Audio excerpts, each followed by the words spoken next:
Di sebuah lembah terpencil, tersembunyi di balik gunung dan hutan lebat, tinggallah seorang petani tua bernama Pak Raga.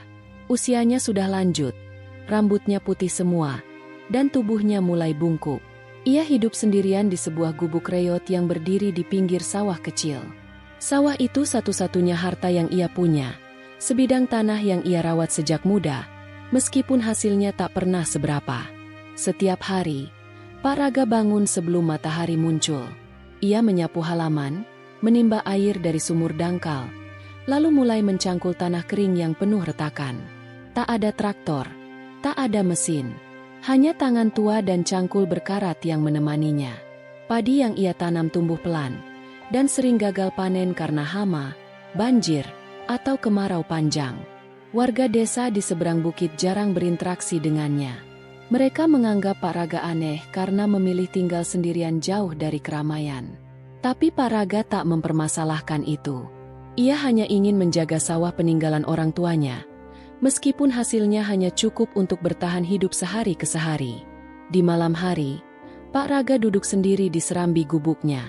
Ia memandangi bintang-bintang, berharap besok hujan turun, atau panennya membaik.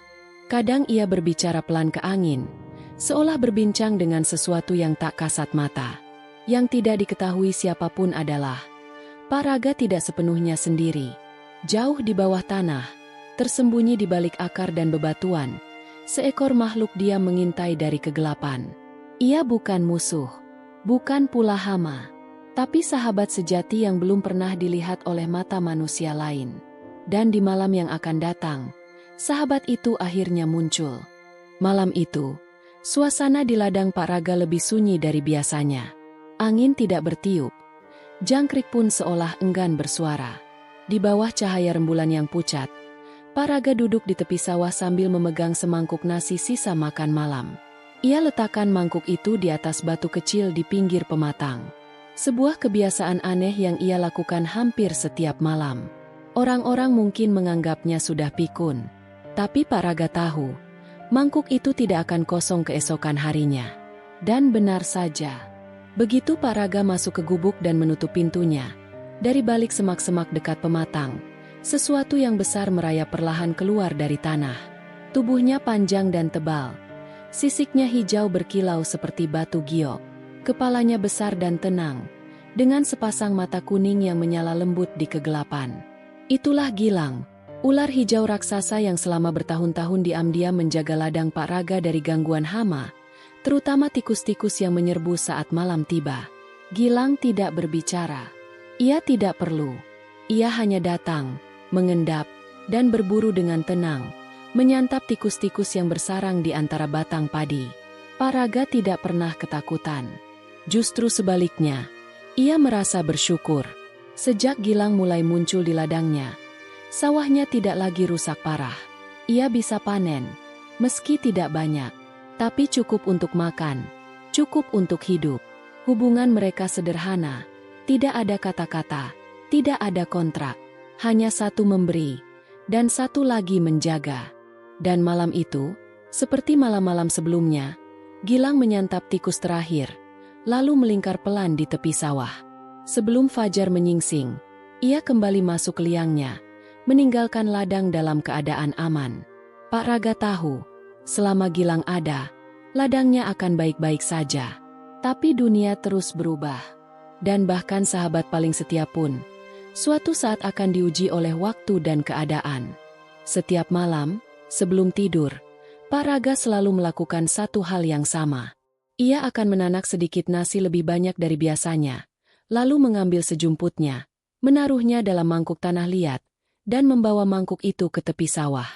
Ia meletakkannya di batu datar yang sama, di tempat yang tak pernah berubah, lalu mengucap pelan tanpa suara, hanya gerakan bibir, seperti sedang berbicara pada angin. Itu bukan persembahan, bukan juga pemujaan. Bagi Pak Raga, itu adalah tanda terima kasih. Sementara orang lain memanggil penjaga sawah mereka dengan pestisida dan jebakan, Pak Raga hanya memanggil sahabatnya dengan nasi hangat dan keheningan. Dan di setiap malam ketika langit cerah, rembulan menggantung di atas ladang seperti lentera kuning, Gilang akan muncul. Perlahan dan nyaris tanpa suara, Tubuh hijaunya menyusuri pematang sawah yang gelap. Ia tak pernah menyentuh mangkuk itu di hadapan Pak Raga. Tapi keesokan harinya, nasi di mangkuk itu selalu hilang. Hanya tersisa butiran kecil, seolah disantap dengan sopan oleh makhluk yang mengerti arti kesederhanaan. Terkadang, Pak Raga duduk di dekat batu itu, tidak bicara, hanya menemani. Gilang pun hanya melingkar, menatap bintang-bintang.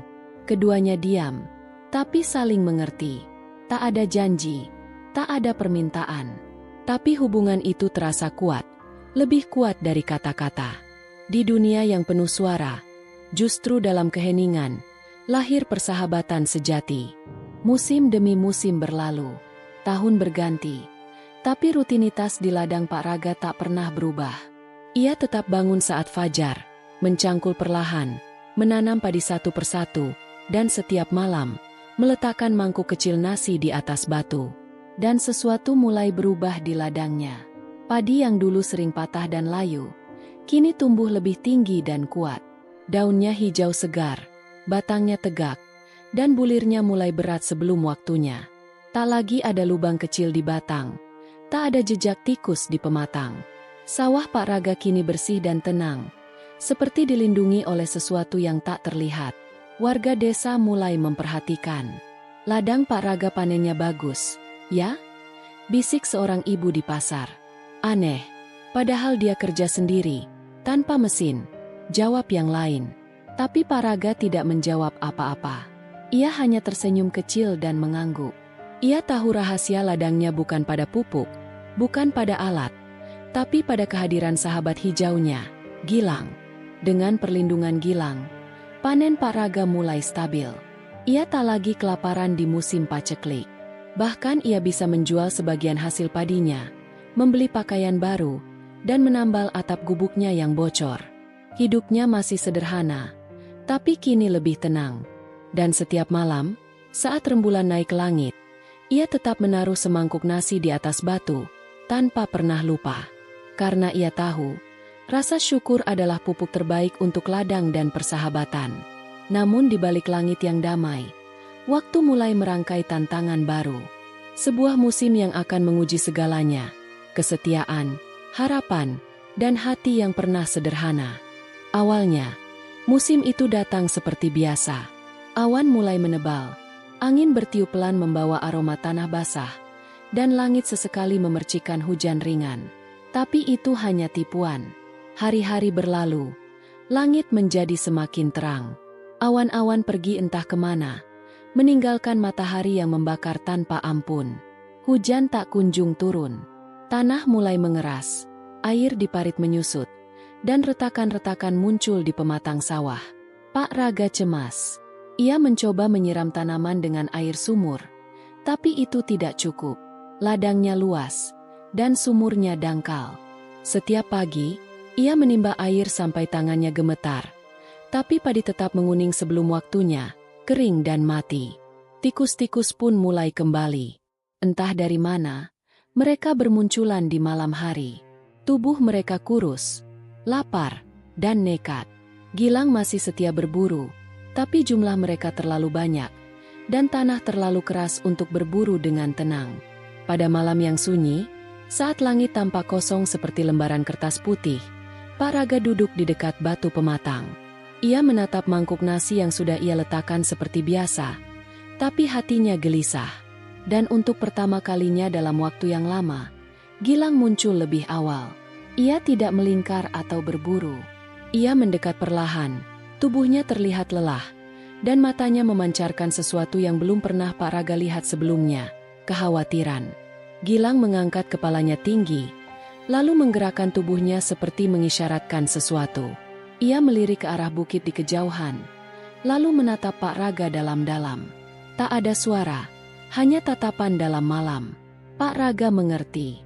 Gilang ingin dia mengikuti, karena di balik bukit yang kering, tersembunyi harapan terakhir bagi ladang yang sedang sekarat. Tanpa ragu, Pak Raga bangkit dari duduknya dan mengikuti tubuh panjang Gilang yang melatap perlahan di bawah cahaya bulan. Mereka melewati pematang yang kering, melintasi rumpun bambu, dan mendaki bukit kecil di sisi utara lembah, tempat yang jarang sekali ia datangi.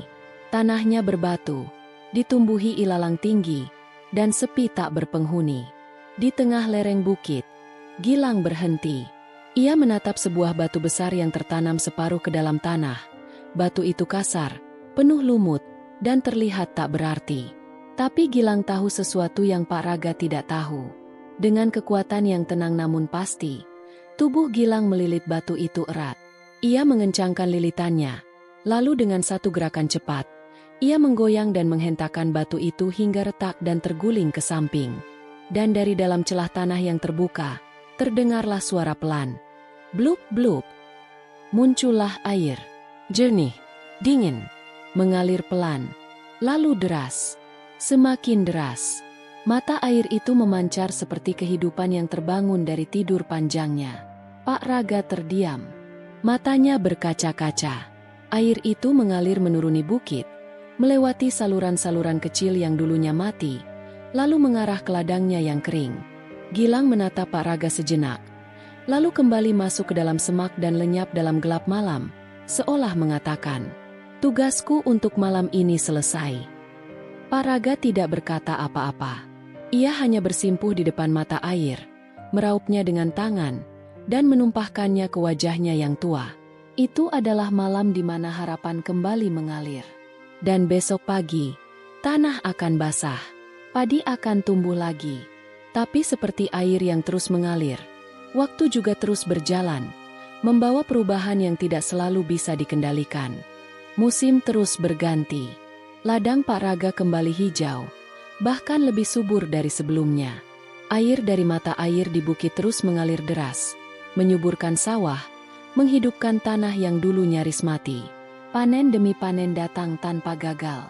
Padi tumbuh tinggi dan gemuk. Harga beras naik. Dan Pak Raga pun mulai dikenal sebagai petani sukses. Ia membeli traktor kecil, memperluas sawah, bahkan membangun rumah baru yang lebih besar di tepi desa. Ia tak lagi bangun sepagi dulu. Tak lagi mencangkul sendiri. Sekarang ada pekerja yang ia bayar.